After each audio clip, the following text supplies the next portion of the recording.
So what is it that propels us onto the spiritual path? Or what is it that encourages us, supports us, and keeps us going?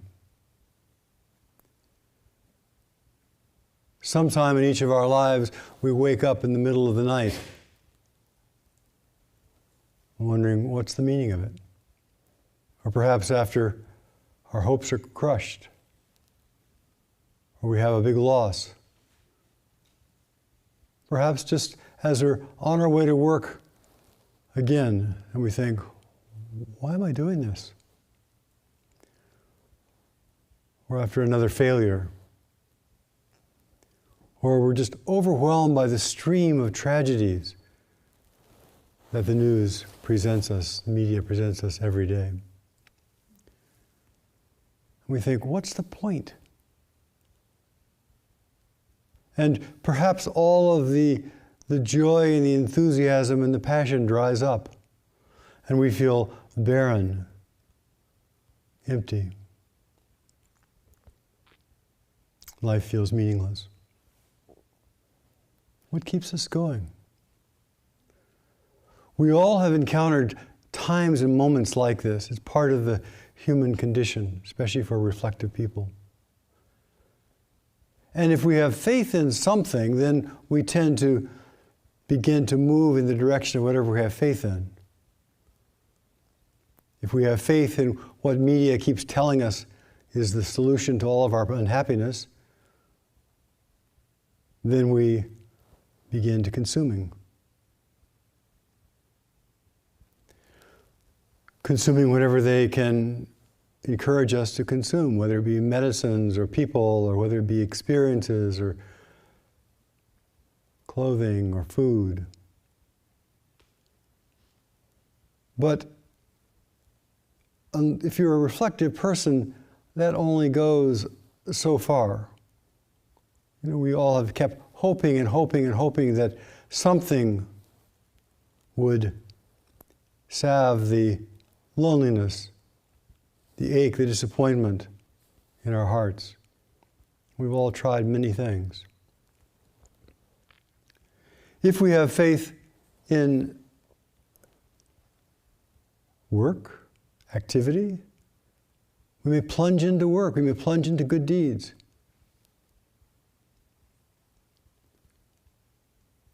To fill the void, to fill the loneliness, to fill the sense of lack in our hearts. We become very busy.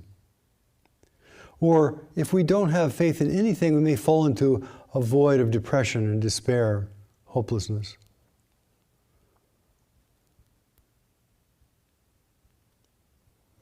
The Buddha had his own experience of this. The Buddha was, moving along in life, succeeding, doing very well. And some period, he lost all that aspiration, all that hope that the things he was engaged in were going to give him satisfaction. And realized, I'm going to be sick. I am going to get sick. I am going to die. I hopefully will get old, but that's not guaranteed. And then the Buddha looked around his life and said, everything that I am engaged with right now, everyone I'm engaged with, all the activities and projects and things that are important, they're all going to disappear.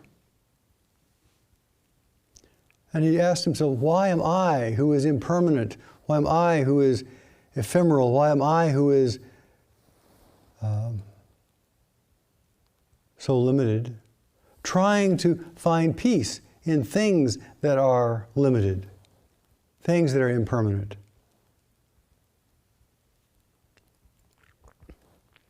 And the Buddha said, what if I turn my mind to look for that which is unborn, undying, always reliable?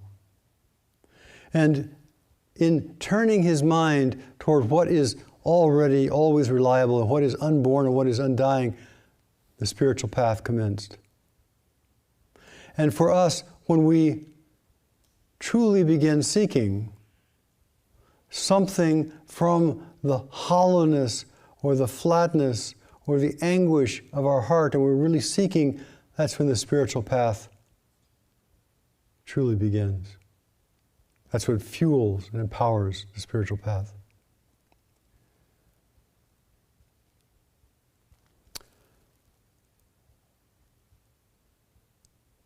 My experience, we have a desire, we have an aspiration for wholeness, we have an aspiration for meaning. We're always looking for something that has meaning. And in a way, the crazier the world gets and the more our own death or other people's death is imminent, the more important that inquiry becomes.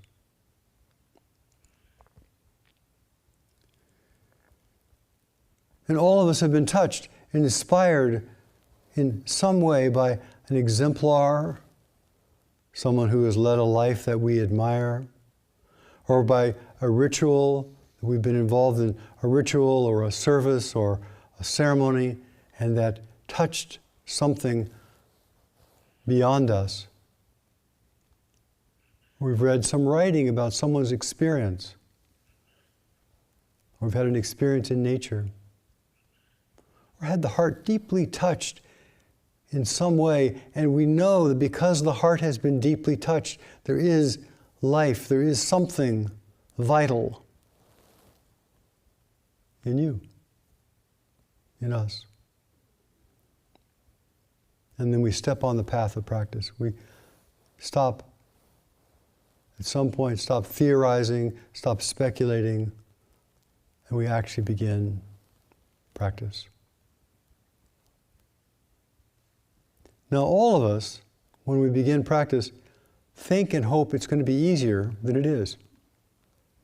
We all have, not all, but I certainly had a hope that by having a deep awakening experience, by having some deep experience, it would clear up all of the other problems in my life, all the other range of human conditions.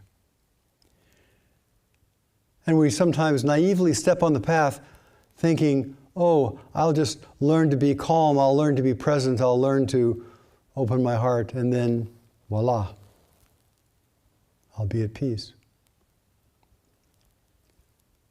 But after we step on the path, we realize, oh, I have to come to terms with, I have to have a relationship with an acceptance of this life, this body, this world.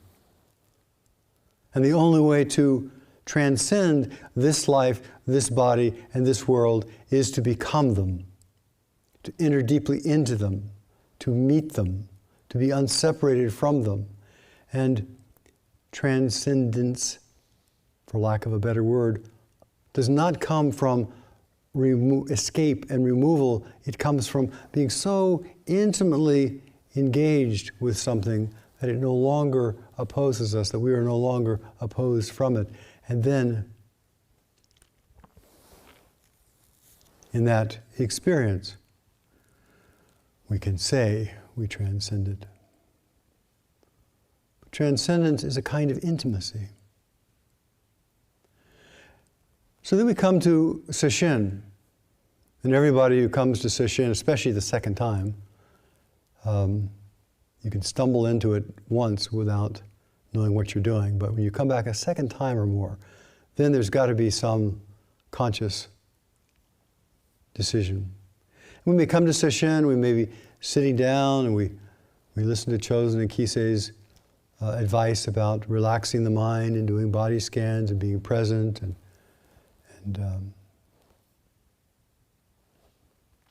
and we actually may begin to relax the tension that's in our body, the tension of the past and the future, the tension of all the problems that we haven't solved in the past and all the problems that we're going to not solve in the future. And what's interesting is when we actually relax the tension in our body, then the reason that we had the tension in the first place becomes apparent. So we have layers of tension on top of tension, on top of tension, on top of tension. And so we come into sesshin thinking, I'm going to have a deep, blissful, profound time. We begin to relax, and suddenly that which is we didn't want to look at the first time begins to come up. And it's hard to look at the second time.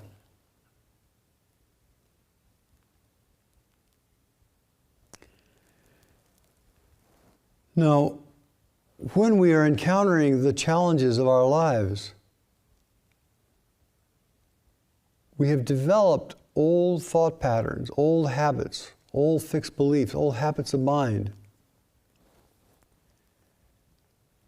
And so as we begin to face that which is arising, that which reveals itself, that which makes itself known, our first reactive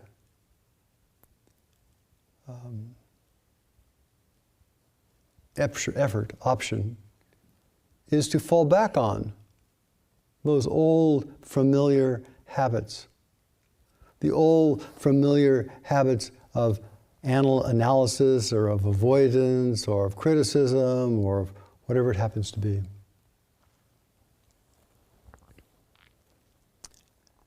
we keep sitting. And one of the virtues of coming to sesshin is we keep sitting in a way because we have to keep sitting. It's so admirable to people who are sitting at home who keep sitting and they always could disappear. Nobody's going to complain. And yet they keep sitting. They keep coming back and keep coming back. We have the computers in front of the teachers, so we're very aware of people's presence. So we're on this path, facing ourselves. And this path is a path of meaning. This path is a path that reveals the preciousness of our life, even in the midst of hard times. Because everything is part of our life. So if we appreciate our life, we appreciate the up and the down, we appreciate the easy and the hard. It's all part of the preciousness of this life. And as we practice, we begin cultivating faith. Not only in the power and efficacy of the path, but also in our own capacity to awaken.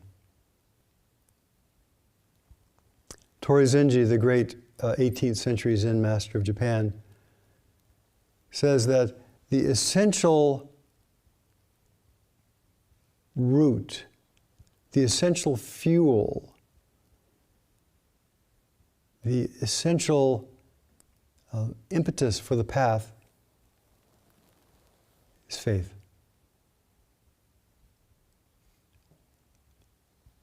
To make progress, we have to have faith. And we have to either we have some modicum of faith, of course, or we wouldn't be here. But that faith has to also grow. Not out of the mind saying, faith grow, faith grow, faith grow. It's like telling a plant to grow, grow, grow, grow. It doesn't do any good. But out of our direct investigation, our testing, our walking, and as we walk the path and we find that the earth is supporting us every step of the way, and we find that the movement inside of us is carrying us and the breath is breathing us, we begin to discover the truths upon which we can base faith. Often people have experiences of one sort or another, and they may have profound experiences, small experiences, glimpses, or big explosions of experience. All experience disappears. All of it.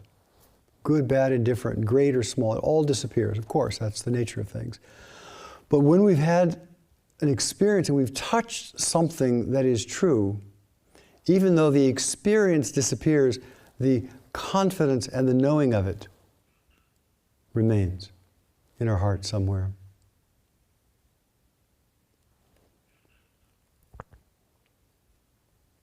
The first foundation of faith, Torizenji says, is to believe, to recognize, to acknowledge, to see that we and all beings are endowed with the heart nature of the Buddhas. No matter how things may appear on the outside, at its core, the wisdom and compassion of the Buddhas, of truth, is functioning. And that means no matter how it looks. There's a wonderful sutra called the Non-Origin of Phenomena. And in it, the Buddha just basically says, you can't judge anybody. Any judgment you have is off. Because at the root, the heart of wisdom and compassion is functioning, no matter how it looks on the surface through our narrow mind.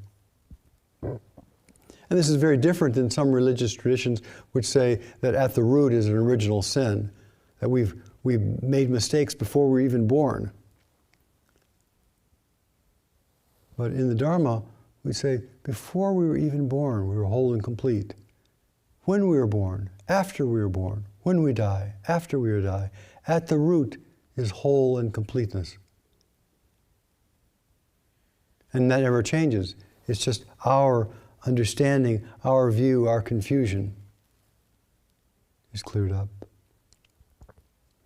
The second point of faith is we can do it.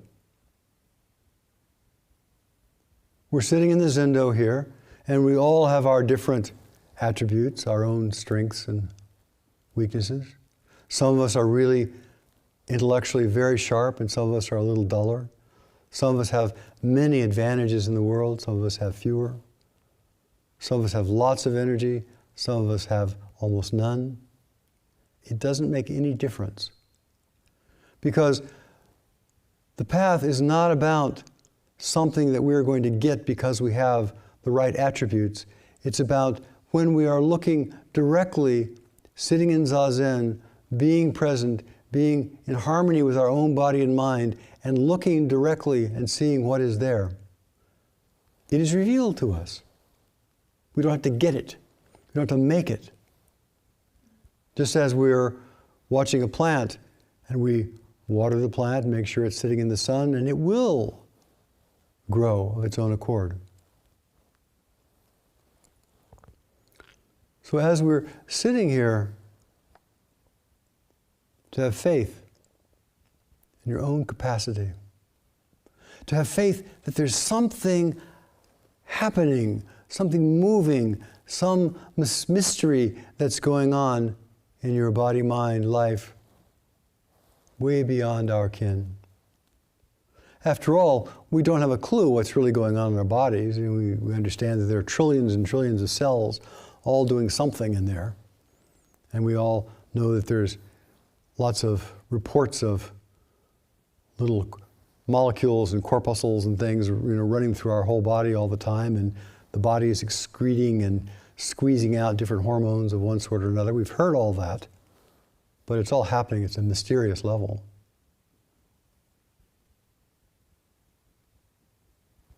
We sit in mystery.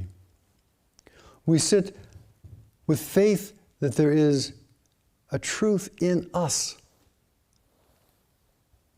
that only needs to be attended to for it to reveal itself.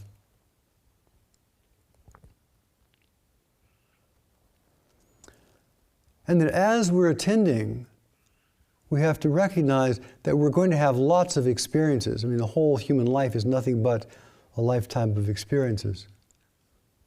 And depending upon our inquiry and our determination, depending upon our intention and our aspiration, those experiences are shaped in different ways. Each comes to teach us something.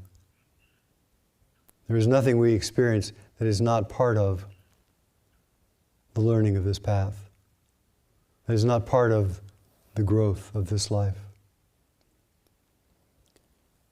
As is always the case, when we appreciate and have loving kindness and honor this life and this body right here, then we have to appreciate and honor everything that led up to it, because everything was a requisite for this culmination. And so as we're doing Zazen, as we're aligning body and mind with awareness, we add appreciation for the whole mysterious unfolding of this life. This frog, this floor.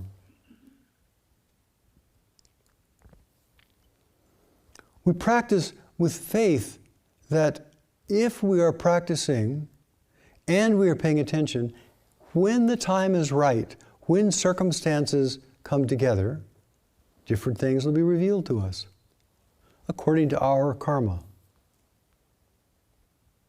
And that's not dependent upon our judgment, not dependent upon our I'm going to make this happen, I'm going to see that.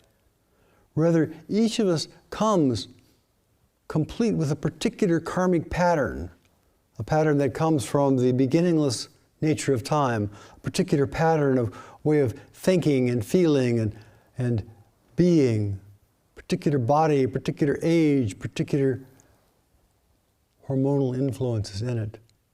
And that karmic package, as we practice, as we have faith, as we align the body-mind, that particular karmic package will indubitably blossom when the time is right. And we can't set the clock and say the time is right now. All we can do is keep on the path, keep walking, keep sitting, keep showing up with mindfulness, with attention, with intention. And then as is appropriate for our particular karmic flower, it will bloom.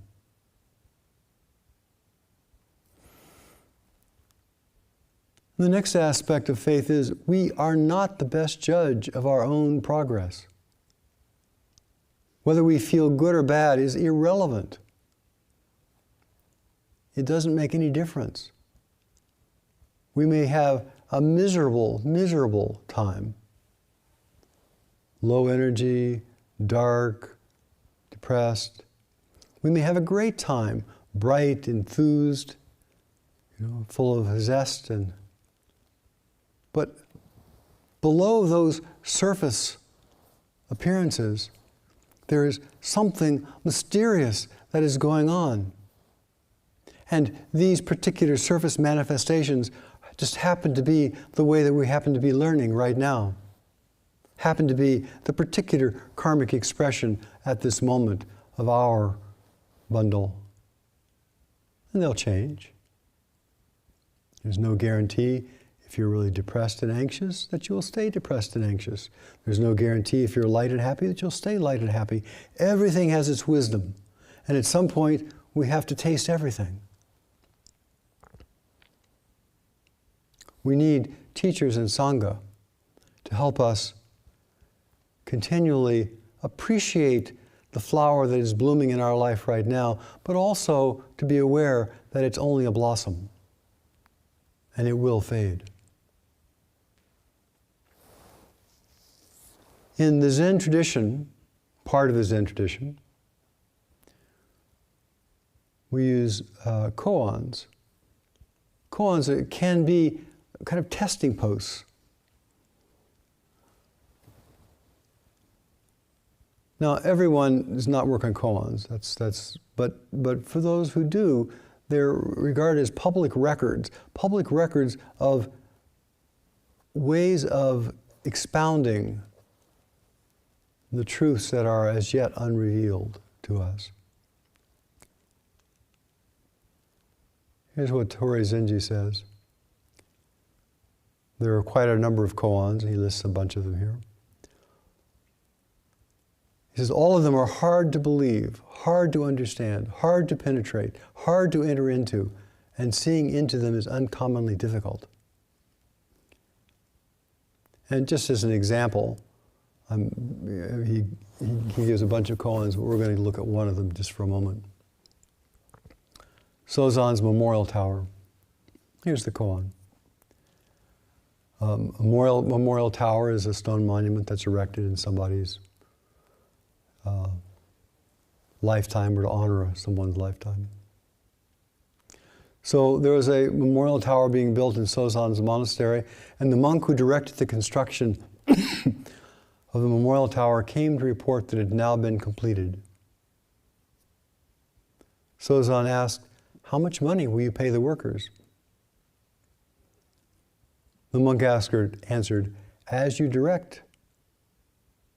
Master Sozan asked, "Is it better to give the workers 3 coins, or 2 coins, or 1 coin?" If you can give a good answer to this question, you have built my memorial tower. The monk was at a loss and could not answer.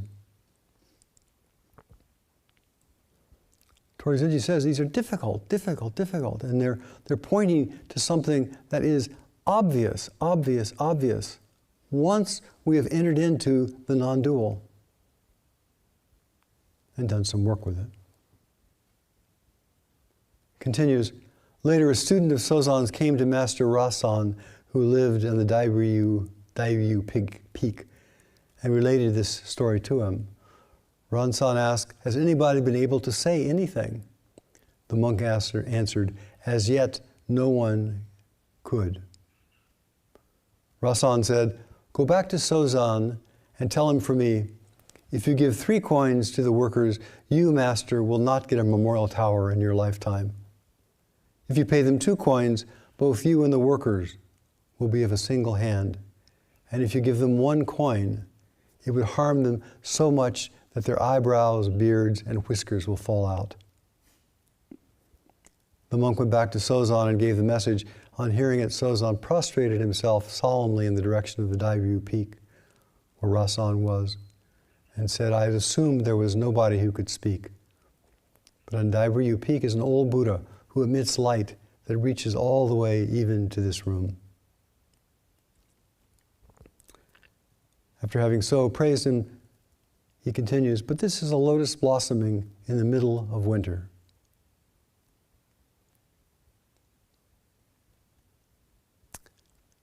And on hearing this, Rasan said, "By saying so, the hair on the tortoise has suddenly grown several inches longer."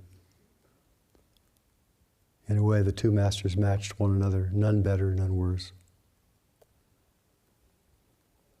Torizenji said, "There are many such koans, but according to the potential and root energy, each one needs to be seen into carefully in Zanzen study. All the koans mentioned are difficult to believe, difficult to understand, difficult to penetrate, difficult to enter into. They cannot be seen into by someone who has not yet arrived at that state."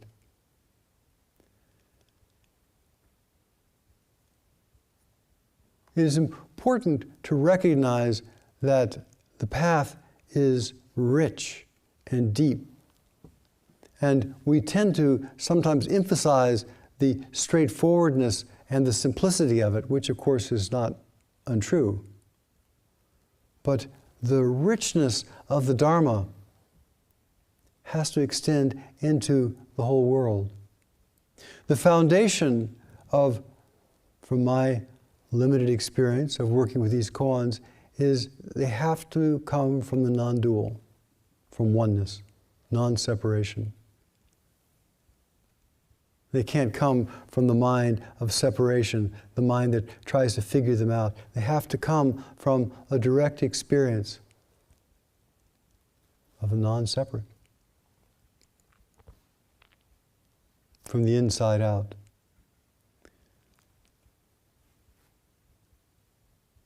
So the koans, there are traditionally 1,700 koans in a whole bunch of different collections that people go through. But they're just markers, just little posts. Here, try this. Test that. Seen this one? Seen that one? They don't have any, they're not going to do anything for you. But like road signs. Oh, okay. I can see it this way now. I can understand that.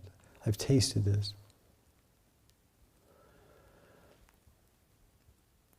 And in continuing to practice, whether we're practicing shikantaza, we're practicing silent illumination, we're practicing with koans, with watos, we're practicing investigation, we're practicing the rich texture of the Dharma, or we're practicing the simple clarity of the Dharma, it demands continuous practice. It demands not only us showing up with our bodies, but it also demands us being in line with and aware of and in harmony with our own heart's aspiration, our own heart's intention.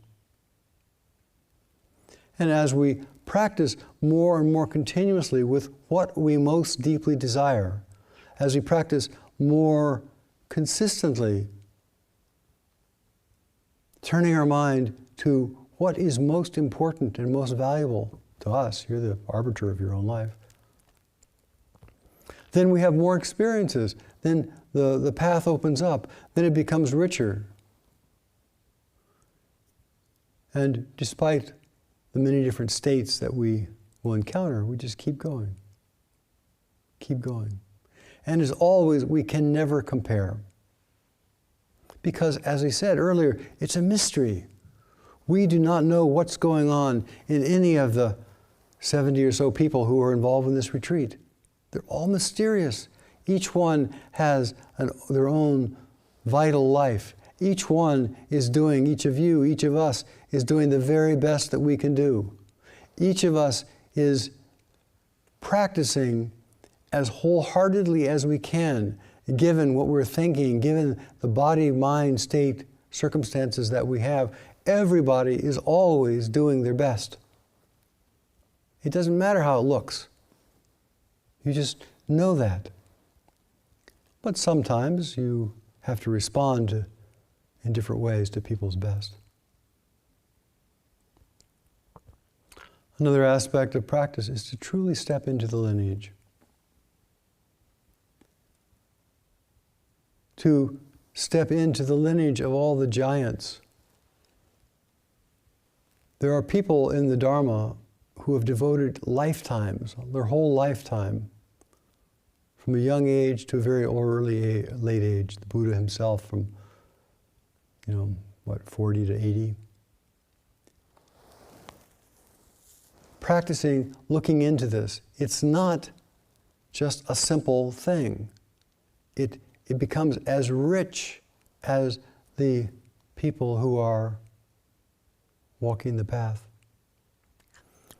And to step into the lineage, to step into the line and the heart of all of those teachers who have helped and supported us, to become one of them, to merge with the wisdom of thousands of ancestors, become one with them. As Joshu says in the beginning of the Mumonkan, to walk hand in hand with the great masters, eyebrow to eyebrow, knowing their minds, becoming their minds, and then passing that on. Another aspect of practice and faith is to have true confidence that the best place to practice is right where you sit or stand. It's the only place we can function is right here. We can't function in the future or past. But to have confidence that exactly the place where our feet are touching, exactly the place where our butt is sitting, exactly the place where our body is being breathed, exactly that place is exactly the place where things are illuminated. Awakening can only happen in this moment. It can't happen in the future because the future never arrives. It can only happen right now.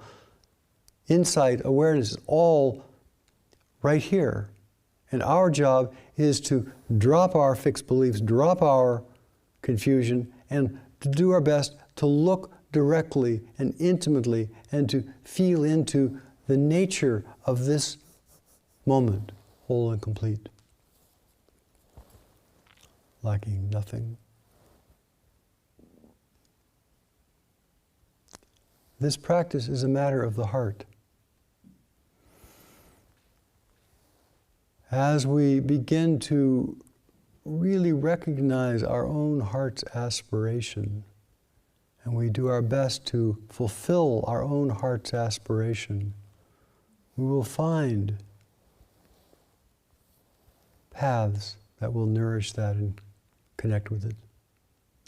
In the Buddhist tradition, especially in the Zen Buddhist tradition, the fuel for the whole path, once we have got it started, once we've found some modicum of stability, once we have begun to be in harmony with our body and stop fighting ourselves so much, the fuel for continuing on the path is the Bodhisattva Vow, which we repeat here over and over and over, sometimes I think ad nauseum. But every day, almost every day, sometimes several times a day, beings are numberless, I vow to free them. The path is based on great compassion. So how can we see beings are numberless? First off, we are not separate from anyone. And if we look carefully at our own experience, we find that our own experience, it even belongs to us, is touched by, is linked to, is merged with everything. Like the stream of food, the karmic stream that brings food to us is rich and intricate. This karmic stream that has led this body to be here is rich and intricate. In order for us to be sitting right here, 40,000 generations of men and women had to come together at exactly the right time for us to be here. The Vajrayana tradition says about this, they say, everyone has been our mother, our father, our brother, our cousin, our daughter, our son, probably our pet too, vice versa. That we are intimately connected to everyone, and because we're all connected, because everybody is a part of me, because everything I see, hear, smell, taste, and touch is my mind, seeing, hearing, smelling, tasting, touching. Because everything I know is my mind knowing, although it doesn't belong to me. There's no separation, and everyone is my life. And when we know, even have a glimpse of that, then we recognize the amount of distress and suffering that we have experienced in our own life, the amount of pain. Traditionally, we talk about there are 8 hardships of a human being. The hardships of being born and growing up as a child. The hardships of getting old. The hardships of being sick. The hardships of dying. The hardships of being around people we don't like. The hardships of losing people we do like. The hardships of that which we are cherish and are admiring and appreciative of disappearing, and just the insubstantiality, the unpredictability of all things, the 8 hardships of a human being. And when we recognize that we have experienced this, and everybody we know has experienced this, then we rouse the Bodhisattva vow that says, I would like to be free. And part of my aspiration to be free is to help all the beings be free. 4 Bodhisattva vows to assist everyone, to encourage everyone, to help everyone by cleaning up our own confusion, and by helping each person fulfill their life.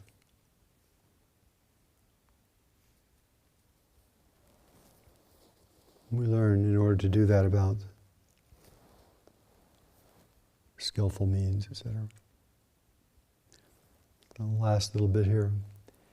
Anthony Bloom, who is the Metropolitan or the Archbishop of the Russian Orthodox Church in exile and after World War II, and then now later he was head of the Russian Orthodox Church, I think in Britain, says this about his father. I remember a certain number of times, a certain number of my father's phrases. In fact, there were two things he said which impressed me and have stayed with me all of my life. One is about life. I remember he said to me after a holiday, "I worried about you."